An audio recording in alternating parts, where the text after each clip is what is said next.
Obrigado, senhor presidente. Tem uma frase que eu gosto muito que diz assim: quando as pessoas querem o impossível, somente os mentirosos a satisfazem. Hoje vejo os petistas aqui aclamando a redução pela Petrobras. Nesta data, no dia de hoje, a Petrobras ter anunciado o fim do PPI, o Programa Política de Paridade de Preço de Importação, e que na prática significa o enfrentamento de uma lógica que elevou o preço dos combustíveis, do gás de cozinha e praticamente paralisou o próprio desenvolvimento da Petrobras como empresa importante para a nação brasileira, para o desenvolvimento do Brasil, associada que é a todas as áreas econômicas importantes. Essa política foi definida após o golpe que aconteceu contra a presidenta Dilma Rousseff como uma forma de beneficiamento aos setores que também participaram dessa atitude contrária à democracia no Brasil. A medida, ela representa um importante passo porque é, mais uma vez, o presidente Luiz Inácio Lula da Silva cumprindo um compromisso democrático, de cidadania, um compromisso que ele assumiu no período eleitoral, e há que se dizer e valorizar quem usa da palavra no período eleitoral e usa da caneta, dos gestos e dos atos políticos que tem sob seu comando quando no governo para ser coerente com aquilo que se comprometeu. É fundamental dizer que no período anterior, no governo anterior, nós tivemos um repasse de recursos para os acionistas na ordem de 470 bilhões de reais, mas o litro da gasolina para os brasileiros e brasileiras ultrapassou R$ 8 na bomba em alguns momentos. Isso significa que enquanto os acionistas recebiam muito e dividiam lucros, o povo brasileiro pagava esses lucros e o Brasil diminuía seu potencial de crescimento. A nova política de preços, ela assegura uma Petrobras mais sintonizada com as necessidades que o Brasil tem, que é diminuir o preço também dos alimentos, porque afinal de contas, tudo que move este país também passa pelo diesel, também passa pelos caminhões, também passa pelas rodovias e pela política de preço dos combustíveis. Dessa forma, esta medida que acaba com a paridade de preços internacionais trabalha para uma economia forte dentro do Brasil e se articula ao que está sendo organizado como novas metas fiscais associadas a um projeto de desenvolvimento do Brasil, onde a população brasileira torne-se mais autônoma, mais rica em termos de recursos, com salários melhores e uma melhor condição de vida. A Petrobras, que sempre foi uma locomotiva do desenvolvimento do Brasil, e as empresas públicas, a retirada da lógica e o fim da lógica de privatizações acaba, senhores e senhoras, tendo uma grande valorização neste momento, e o resultado está aí. Talvez estejamos dobrando até o fundamentalismo do chamado Banco Central, com a redução da taxa de juros e a diminuição também do dólar ontem no Brasil. Então, este é o presidente Lula, este é o Brasil que volta ao desenvolvimento. Obrigada. Do preço do combustível. Provavelmente foi o mesmo discurso usado na época que Dilma fez a mesma coisa na Petrobras. Baixou como o preço dos combustíveis? Melhorando a eficiência, melhorando a competitividade, melhorando a inovação? Não. Fazendo mágica. Ou seja, pegando um preço e dizendo, não, esse não é o preço, eu vou reduzir. Em 2003, quando agora o presidente assumiu a presidência pela primeira vez, a dívida da Petrobras, já corrigida, era de 183 bilhões. O PT entregou a mesma empresa em 2015, com, pasmem, 707 bilhões em prejuízo. Aí veio o governo Michel Temer para tentar fazer com que a empresa mais endividada do planeta Terra não quebrasse. E fez duas principais coisas. A primeira, a lei das estatais, para que a companheirada, que não entende absolutamente nada do que estão fazendo na Petrobras, na Caixa, no Banco do Brasil, não quebrassem novamente as empresas. Este Congresso aprovou, o presidente sancionou, e através de um entendimento, veja bem, agora o Supremo falou, numa decisão monocrática, que a companheirada pode voltar a ocupar as estatais. No segundo ponto, o PPI. O que é o PPI? Você compra, custa 1 litro de gasolina, R$3, você não pode vender ele a R$2,50, porque senão, por óbvio, a empresa vai ter prejuízos, e quem paga o prejuízo quando é uma empresa estatal é quem? É quem? O povo brasileiro. Então o que a gente está vendo hoje nada mais é do que uma contabilidade criativa para agradar, alguns que não entendem como os preços funcionam. Mas a certeza é uma só. Desde que Lula assumiu, para concluir, senhor presidente, desde que Lula assumiu, o valor de mercado da Petrobras caiu, pasmem, 84 bilhões de reais. Nós, em breve, caros colegas e povo brasileiro, teremos certamente uma empresa novamente endividada, cheia de companheirada, com N escândalos de corrupção, como foi Passadina, por exemplo, usada única e exclusivamente para desviar dinheiro do povo brasileiro. E alguns cantam como vitória. Vitória seria se nós tivéssemos uma empresa pública com administração decente, não com a administração de quem quer só fazer mágica. Nunca se esqueçam, quando as pessoas querem o impossível, somente os mentirosos a satisfazem. Mentirosos e ladrões, que é o que a gente tem hoje na presidência. Quero, saudando aqui também o deputado Luiz Felipe de Orleans e Bragança, que assume amanhã a Frente Parlamentar Livre Mercado, que tive a honra de conduzir no último ano como seu presidente. Agora Luiz Felipe passará a presidi-la. Quero, na sua presença, deputado Luiz Felipe, dizer que essa proposta que estamos vendo aí de arcabouço fiscal não passa de um grande embuste. É mais uma mentira do PT, é mais uma forma de tentar enganar as pessoas, tendo passado 14 anos pelo poder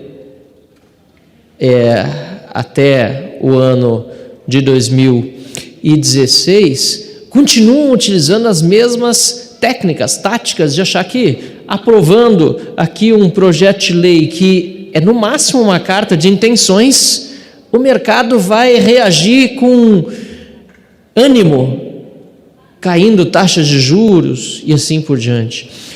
Senhor presidente, é muito triste nós vermos o que está acontecendo hoje, nesse momento, porque a nova política de preços da Petrobras, anunciada agora há pouco, já fez o dólar mais uma vez disparar, o euro subir, as bolsas nervosas. Por quê? Porque este governo não atua com seriedade. E por mais que o relator, deputado Cláudio Cajado, tente, ele não conseguirá fazer do arcabouço apresentado pelo PT algo que seja minimamente palatável. Muito antes pelo contrário, porque o que nós estamos vendo é pressão do governo, inclusive para não responsabilizar de forma nenhuma se houver descumprimento das regras. Veja bem, se não houver criminalização, responsabilização pelo descumprimento, o que nós estamos fazendo é impedir, por exemplo, que o Lula possa sofrer um impeachment, assim como Dilma Rousseff sofreu pelas pedaladas. O brasileiro precisa saber disso, capitão Alberto Neto. Precisa saber disso, porque este é o X da questão. É um projeto que não responsabiliza, que joga para a torcida, que é no máximo uma mera carta de intenções, e, em sendo uma carta de intenções, na verdade, o que esconde de fato são as intenções malignas de um governo que quer se perpetuar mais uma vez no poder, que é o PT, com Lula. Caros colegas parlamentares, Michel Temer deixou um dos maiores legados de sua gestão, acho que até foi o maior deles, que foi o teto de gastos. Havia 8 meses para o governo apresentar, governo Lula agora, uma nova proposta de arcabouço fiscal. Estamos ainda em maio e apresentaram algo tão deficiente.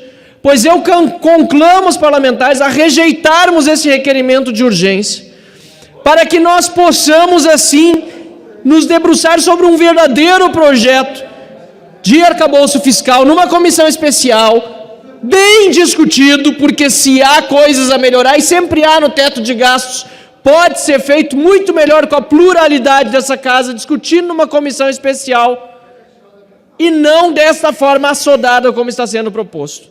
No entanto, senhor presidente, não me parece ser a vontade de grande parte, a maioria dos líderes da casa, como pude presenciar ontem. Eu lamento, mas, repito, concluindo, conclamo os parlamentares a individualmente rejeitarem este requerimento de urgência e não dar um salvo-conduta para o Lula gastar o quanto quiser do dinheiro do povo, aumentar os impostos e ainda se safar, livrar-se de um eventual pedido de impeachment por irresponsabilidade fiscal. Obrigado, senhor presidente.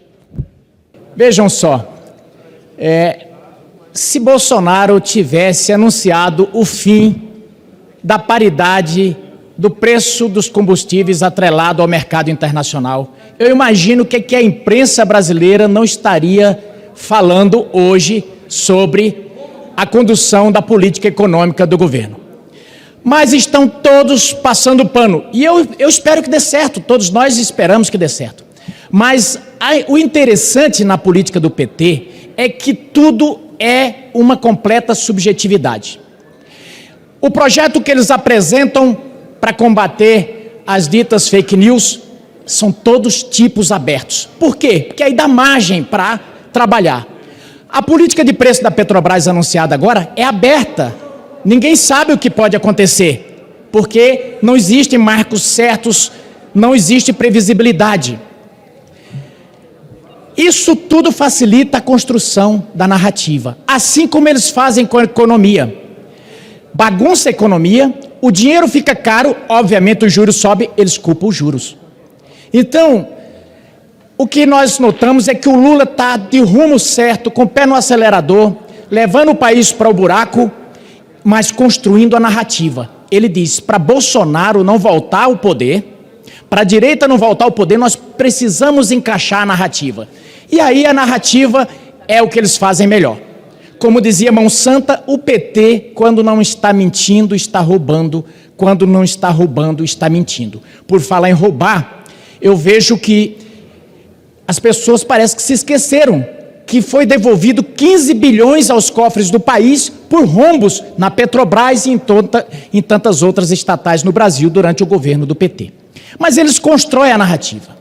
Só para se ver, veja que quando eles falam tanta inclusão, mas quando a primeira-dama Michele, no discurso de posse do presidente Jair Bolsonaro, fez o discurso em Libra, torceram o nariz. A primeira-dama Michele, sem fazer alarde, trabalhou mais pela inclusão nesse país do que esse pessoal nesse tempo todo que passou no poder. Mas eles sempre procurando atacá-la. E agora procuram destruir a sua reputação. Veja que ela veio de uma família humilde, senhor presidente, mas atacavam essa mesma família humilde dela. E agora, ao mesmo tempo em que o cartão corporativo do Lula já está em 12 milhões, eles procuram filigranas para tentar manchar a reputação de Michele. Ah, que gastou 8 mil reais em dinheiro vivo. A moeda desse país, senhor presidente, ela é real. E não é proibido gastar em dinheiro vivo. Mas eles procuram atacar de todas as formas. Qual o objetivo disso? Destruir a reputação de Michele Bolsonaro e Jair Bolsonaro para fazer cortina de fumaça devido à inanição do governo e para tentar buscar evitar a volta de Bolsonaro em 2026. Então, caminhando para o final, senhor presidente, eu digo o seguinte, a gente está diante do governo que já caminha para atacar todos os pilares desse país que dava sustentação ao pensamento que governava esse país. O agronegócio está sendo atacado, as igrejas, a liberdade religiosa está sendo atacada. Deputado Gilberto Nascimento, que quero depois conversar com Vossa Excelência por um assunto muito sério que está acontecendo no meu estado. Um garoto numa sessão da Câmara, deputado Gilberto Nascimento, porque eles estão votando um projeto em Cáceres sobre orgulho gay. E aí, era uma discussão de um projeto. Tem pessoas contra, tem pessoas a favor. Como as igrejas do local foram contra o projeto, esse garoto estava numa audiência pública, ele disse o seguinte, no sentido de que não podia gerar filhos, ele disse o seguinte, duas mulheres ou dois homens não podem criar filhos. E ele falava no sentido de gerar, pois o garoto está sendo processado pelo Ministério Público, vídeos deles expostos, toda a escola, os meninos vestidos de menina e os meninos de menino, e esse garoto está traumatizado, e está a OAB, está todo mundo em cima do garoto. Ou seja, a liberdade de expressão antes do projeto está indo por ralo, e principalmente a liberdade religiosa. Muito obrigado, senhor presidente. Gostaria de deixar claro que as opiniões e informações apresentadas aqui são de responsabilidade exclusiva de seus autores. Como criador deste conteúdo, não me responsabilizo por consequências. Pesquise e busque orientação profissional antes de decisões significativas.